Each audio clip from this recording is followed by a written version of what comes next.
morning mga sir and madam. At pasili lang po namin itong 16 hectares na mayroon pong poultry. Yan po yung poultry house po na mayroong 36 to 40k head of chicken ang pwedeng ilagay po mga sir, mga madam. So yan po, may bahay po dyan sa part na yan, yung dalawang bedroom.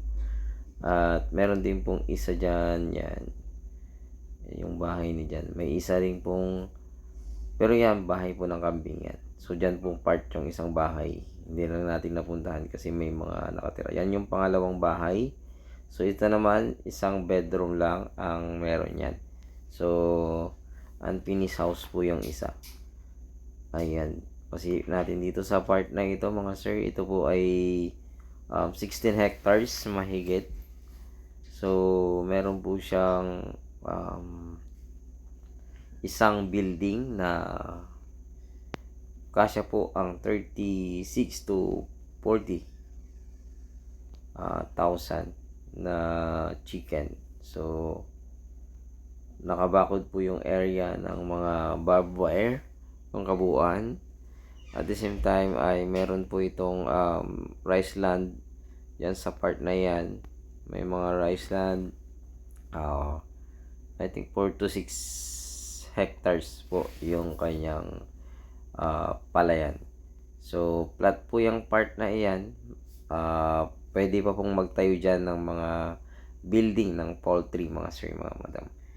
So, ang kagandahan nito ay malayo po sa mga kabayan, pero napakalapit po sa magagandang tanawin po ng bundok. Pwede po itong gawing rancho pa, mga sir. Yan, may manggahan po dyan. Siguro nasa 50 pieces daw pataas yung mangga. At ito po lahat ay namumunga, mga sir, mga madam. So, pwede ninyong gawing itong piggery ayon sa ating seller. So, ito po ay 8 minutes from town proper. Merong part na simento, may part din po na rough road yung mga daan, mga sir. Pero kasyang-kasya po ang sasakyan. Kita na nyo po, nandyan po yung mga sasakyan po namin. So, ayun. Ito po ay bayan ng Lupaw, Nueva Ecija. So, from town proper, 8 minutes. So, inorasan po namin yan nung pagpasok namin at paglabas, mga sir. So, ayun po. Titingnan po natin yan. Iikutan po natin yung poultry house kasi medyo mahaba din po, at papakita po natin yung daan na may daan po siya papunta sa likod, paikot po ng poultry, at para po makita ninyo, mga sir, mga madam. So ayun, itong part na ito naman ay alagaan po nila ng kambing, pero hindi po kasali ang mga kambing. Yan, tara puntahan natin itong poultry house. Ikutan po natin, mga sir, pero may aerial view po ito. Antay nyo lang po at para makita nyo po yung ganda ng property sa aerial view, mga sir, mga madam. So ito po ay, ulitin ko, ito po ay merong 3 title at pangalan po ng ating seller. So buhay na buhay, wala pong extrajudicial settlement po ito, mga sir. So maganda po ito sa mga naghahanap po ng mga maluwag na property. At ito pala ay 15 hectares. Akala ko 16. So 15 hectares lang po ito. So tatlong title, name of seller. Ayan, makikita nyo po. Iikutan po natin. May sariling daan po ito papunta sa likod. Paikot po ng poultry house.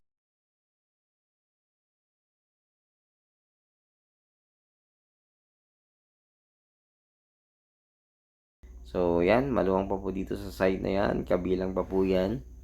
So, 15 hectares. Napakaluwang na property. At isang building pa lang yung nakalagay. Pwede pa po kayong magdagdag. At the same time, pwede pa po kayong mag-alaga ng mga hayop dito sa lugar na ito. Or magtanim pa ng iba't ibang klase ng tanim, mga sir, mga madam. Yung tulad ng sabi ko, pwedeng gawing rancho rin to. Pwedeng mag-alaga ng mga ano. So, ayun. 4 to 6 hectares ang rice land po niya. At pwede po itong taniman din po ng mga iba't ibang klase ng mga prutas mga sir. Kasi ano po ito malapit na talaga sa bundok. Ayan, paikot po tayo para po makita po ninyo na may daan po siya paikot na okay na po.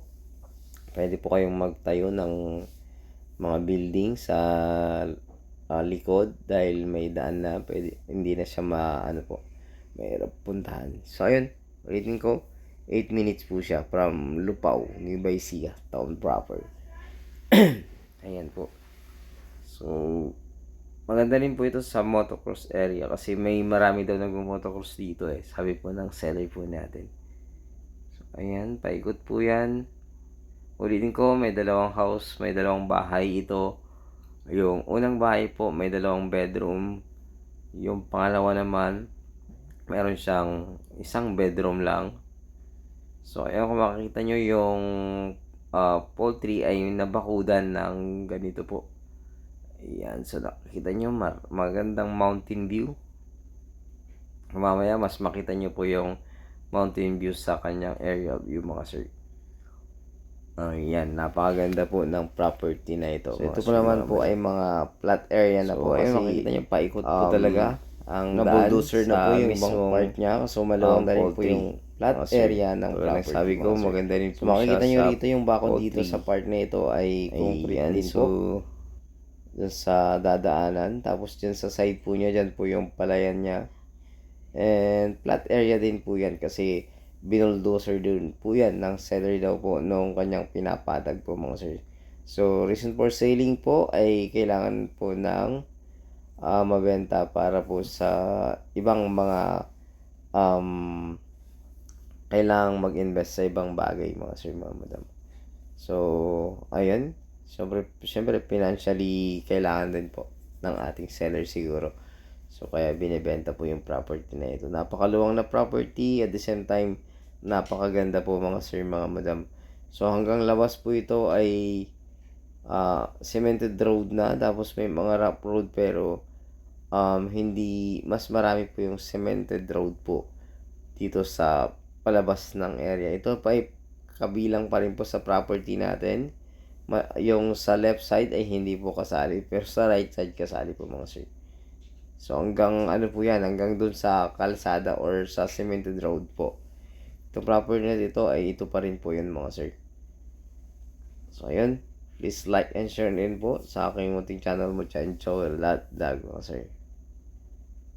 Ayan, napakaganda po ng property na ito. Pag nakita nyo po ng personal mga sir ay mas ma-appreciate nyo po yung property. So ito na po yung palabas, then cemented road na mga sir, mga madam. Ayun. So abangan nyo po yung aerial view, napakaganda po yun mga sir. Makikita nyo po kung gaano po siya kaluwang, at the same time kung gaano po kaganda ang kanyang aerial, ang kanyang mountain view mga sir. So tara, tingnan nyo po. Ito po yung kanyang aerial view. Ayan mga sir. Okay, yan po yung bahay na, ay yan pong poultry. Ayan po. Maluwang po yan. Yan na rin po yung inikutan natin. Umikot tayo. So paikot po yan. May bakod po mismo yung left side. Pero dito sa may maluwang po dito sa left side. Ayan po yung pwedeng gawing rice land or rice land po na sinasabi po nila ng 46 hectares. Napakaganda rin po ng location ng property, kaya wala pong yun po yung dalawang yung po yung house, yun po yung bahay na hindi natin napuntahan, at yung pangalawa. So ayan, kitang kita po na napakaluwang ng property na ito.